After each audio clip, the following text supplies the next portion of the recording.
So normally I start my videos with saying welcome back commanders, but today we're going to look at Star Citizen, so welcome back citizens. One thing to note about this video, I'm going to keep it to under 10 minutes.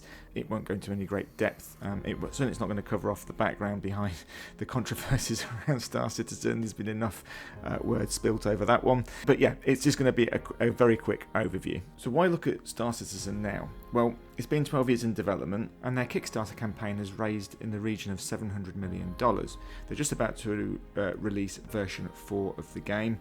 And they've also announced that they're going to try and get Squadron 42 out in the next year or two. So in this first video about Star Citizen, I thought it'd be useful to look at it coming from a background of playing Elite Dangerous for a long time, and just see how the initial experience of installing and then trying to get into the Star Citizen game compare. So for long-term Elite Dangerous players, I thought that might be an interesting thing to have a look at. And for long-term Star Citizen players, I thought it might be interesting to hear the perspective of somebody coming from another similar but established game. So there's a bit of background between both games. Elite has been released and has been serviced as a complete game for over 10 years now, and Star Citizen has been in what we'd classify as a perpetual state of development since 2012, and they haven't really got a solid release date as such. Cloud Imperium games look like they're prepping for release in the immediate future, with both either Star Citizen and or Squadron 42, whereas Frontier have recently started to add a lot more content into the Elite Dangerous game, and there certainly seems to be a lot more to come in 2025. So one thing to note with Star Citizen then, you're not actually purchasing the game, you're essentially pledging to assist with their development, so essentially you're contributing to the Kickstarter campaign, and in return for that pledge you're given access to various game environments. So currently the current version that's considered live is 3.24, and then they've just released version 4, which is an experimental public test build. Now at this point in the video, I was going to do a sort of side-by-side comparison of the experience of installing the game and then going through the initial experience of the tutorials and seeing how that compares directly with Elite Dangerous. However, my experience with Star Citizen meant that I couldn't really do that. So I'm going to do this video slightly differently than planned. So what I'm going to do is cover off essentially the good, the bad and the ugly aspects of the experience, and I'll start off with the ugly, I'll go to the bad, and I'll finish with the good. So first of all, the ugly then.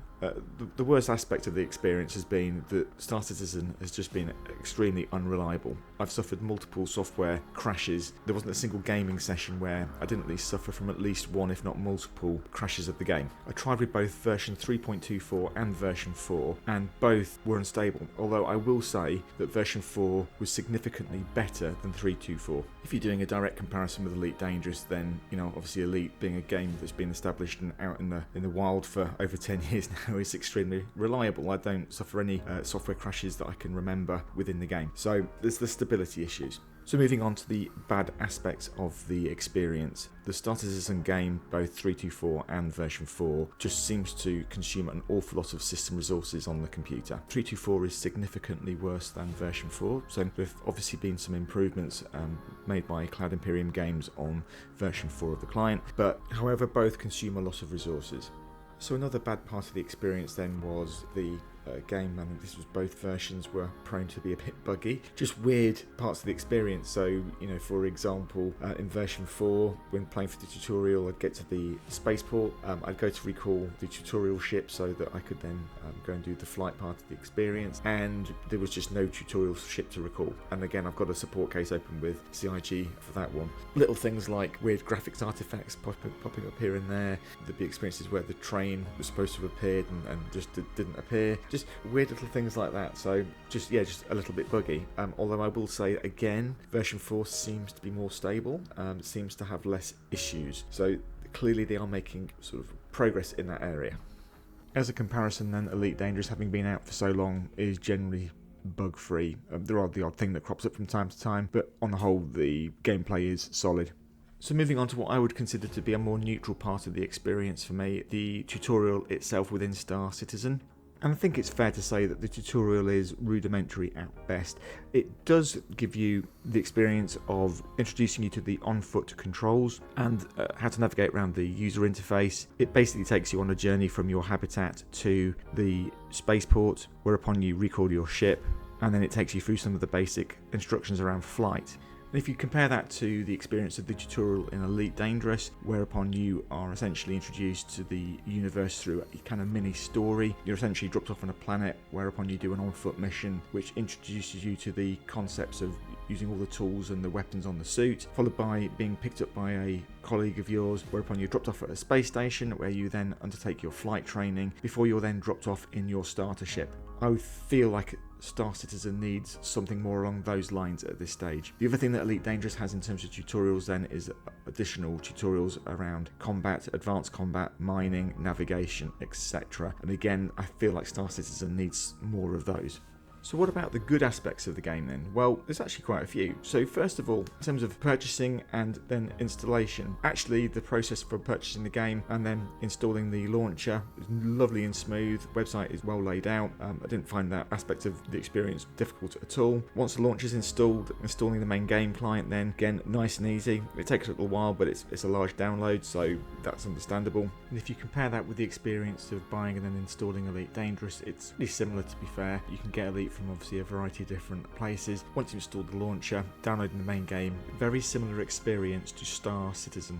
So whilst you're waiting for the main game to then download and install, it gives you plenty of time to explore all the resources and documentation that actually CIG have made available. The website is actually pretty rich with information, and then there's all the user-driven content from places like Reddit and YouTube. So there's lots of resources and documentation that you can get your hands on. And as we're comparing Elite Dangerous, it's a similar story for Elite. There's tons of information out there on websites and YouTube and Reddit. Again, a massive user-driven community.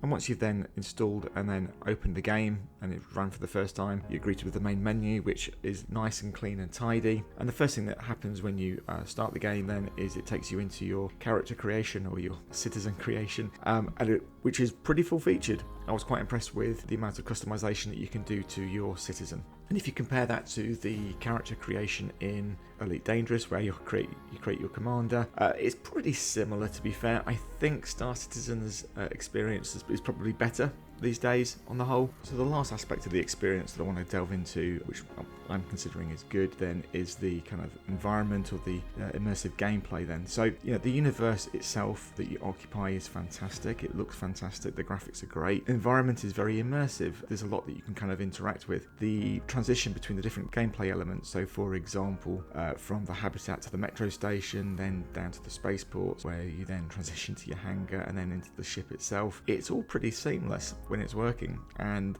you can see why people like the universe and the environment so much. I haven't had a chance to delve deeply into the gameplay yet, and I think I'll review that in due course. Obviously, if we compare that to Elite's obviously a full-featured universe. I'm guessing, or at least it feels like there's, in some respects, it's potentially a very different type of game. Elite, the universe which you occupy within Elite is just massive. It's a one-to-one recreation of the sort of Milky Way galaxy, and so you've got that kind of breadth of space to explore, and with power play and all the different sort of factions, etc. It's well fleshed out. The universe feels occupied. I've yet to kind of experience that in Star Citizen yet, and that's something that I'll be looking at over the next sort of few months, I guess. The games in a lot of respects are very similar to each other, and then in others that they feel like they could be very different, and I'm looking forward to kind of delving into that a little bit more. So what's next then? Well, during 2025 I think I'm going to be trying out Star Citizen again more frequently. From CIG themselves, I'd like to see more stability in the game, and I definitely want to see some more immersive tutorials available if possible, and really some better performance around the amount of resources that the game consumes on the computer.